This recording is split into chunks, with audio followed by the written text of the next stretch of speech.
Okay, folks, I'm back, and looks like it's time for some correction. I looked at the previous video and saw where it got cut off, and I think I owe you an explanation plus a correction because it's the 9th of January and not the 10th of February as I claimed. So here again, officially, JM presents the second series of studio talks. We were up to number 5 on the 9th of January 2021, and it's getting on to 4 in the afternoon. There's a really beautiful light coming in. This is the first day we've had sun consistently. So let me see, 10, and I realize this is a good time of the day to do filming. And so I should mention that this is an engraved reproduction of the so-called philosopher in meditation. What do they call it? I think just the philosopher. Yes, and this comes from a book, an English book, British book, London, around 1840, with reproductions of paintings. So this shows 1840. So this shows like how famous this painting really was. I have quite a few engraved reproductions earlier than this from France, and but there were several in England, even in the already in the 18th century. Anyway, so this is a print, an original print. And what was I saying? So I was going into, I said, the video cut off where I said, you know, that my Weltformel installation, which I did a whole year here in my Kunsthalt Schaufenster in Staufen, this was the bottom line, and then the video ended there, which is very good. But I think I should say a few words about that, because this is, like I said, this is my philosophy in so many words, and it's just words. It's not really a discourse, because the discourse basically is how you live your life. It's like any formula in physics. You've got the pattern, and then okay, you got to put the values into it, and then you see what comes out. But the values you get from life, you get from your experience. So in so many words, and these words are German words, because German helps in this particular case, and you'll see why. It's called, I say, SEIN plus Sinn gleich equals SCHEIN. Also SEIN plus Sinn gleich SCHEIN. And this is a rhyme, but it also makes a lot of sense. I'll just summarize it right now. Sein means being, and Sinn means meaning, or sense, meaning, and Schein means, in this case, appearance. You know, like the appearance of things.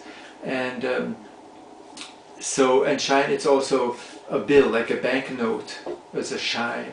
Or a Schein is used like for sunshine, but in this case it means appearance. So in English that would be being plus meaning equals seeming, or presence plus sense equals, what was the word? Presence plus sense equals appearance, yes. And this is, in a sense, a definition of art, because art is, to put it very, very briefly, this is putting meaning into form, but also form into meaning, translating form into meaning. So this is what we do as human beings with the whole world. We see forms, and we give them names and titles, so to speak, and we give them meanings. And the meanings are often very closely related to the use that we have for the particular thing. So art puts meaning into form, like the experience, what you experience and what you think of of this experience, and you put this into a particular form. But at the end, what you have is still only appearance. Yes, something appears rather than nothing at all. But it's in the sense of, well, you have to then interpret this appearance, translate this appearance, or rather continue the discourse, or the, I don't like the word discourse, but continue the dialogue with the work of art, with the artist through the work of art. This is like a word. You know, Rembrandt invents a word, he passes it on, and then you start using that word. This is what a work of art is. We use it, then it becomes an element in a discourse, or as to put it lightly, a conversation piece. You talk about it, you think about it, which is as I have done with this. But here the promise was philosophy, meditation. Okay, so I followed that as far as it would take me, and it took me to the Weltformel. So that's going to be another video. Now, yes, specifically.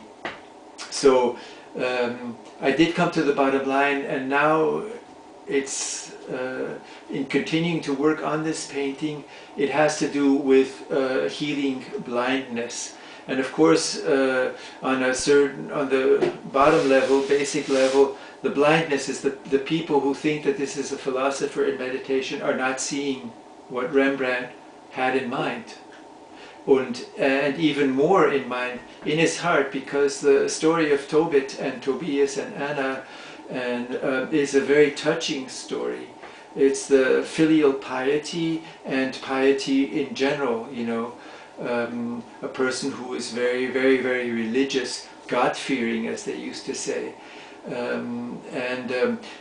But here, a person who is basically one of the most loyal followers of God becomes blind and has a misfortune, but he sends his son out on a mission. He gets divine intervention in the form of the archangel Raphael, who helps then the son Tobias to fulfill his mission, come back, and by a rather magical means to cure his father's blindness. So this is it. The world in a certain way is blind to this painting, and I want to open the eyes, because I think thinking of this painting in terms of the story of Tobit and Anna, Tobit and Anna, the woman, his wife, is a very much more interesting than philosophers or philosophy. This is you know, because religion in a sense is applied philosophy, in the sense that philosophy involves mental constructions. Religions are mental constructions. Even if the mind is God-given, why not? But this is, but applied in life, the consequences are drawn, which is not necessarily the case in philosophy. I have to check the camera again.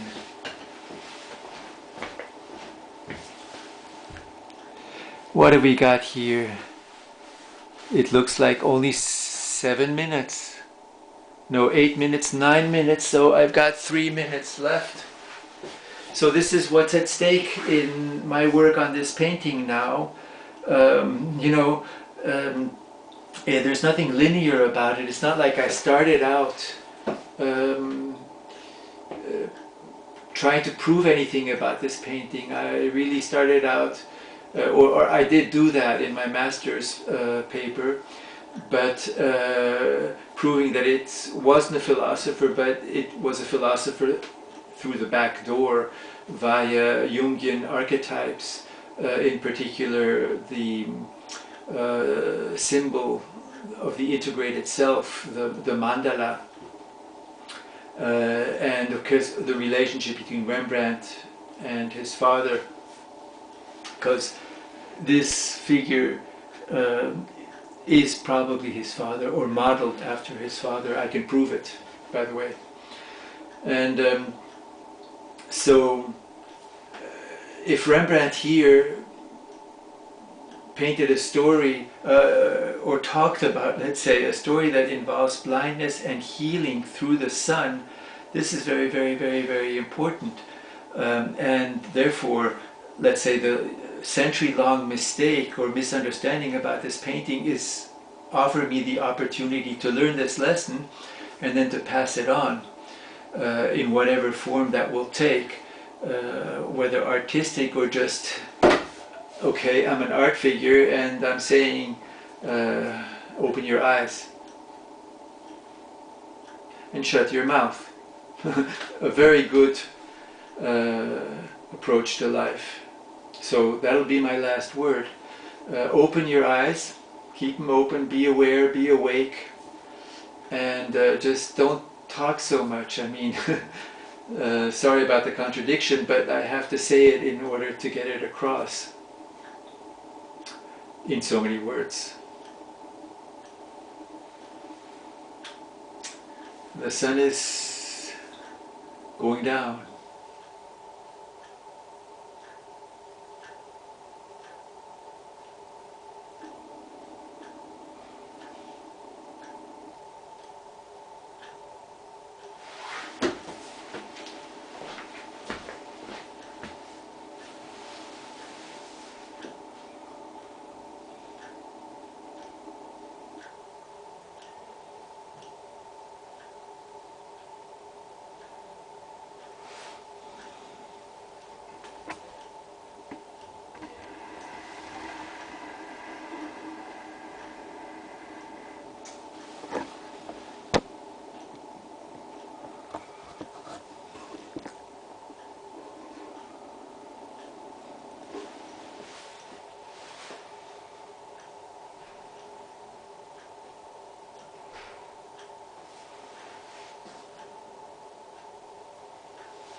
Okay, that's all, folks.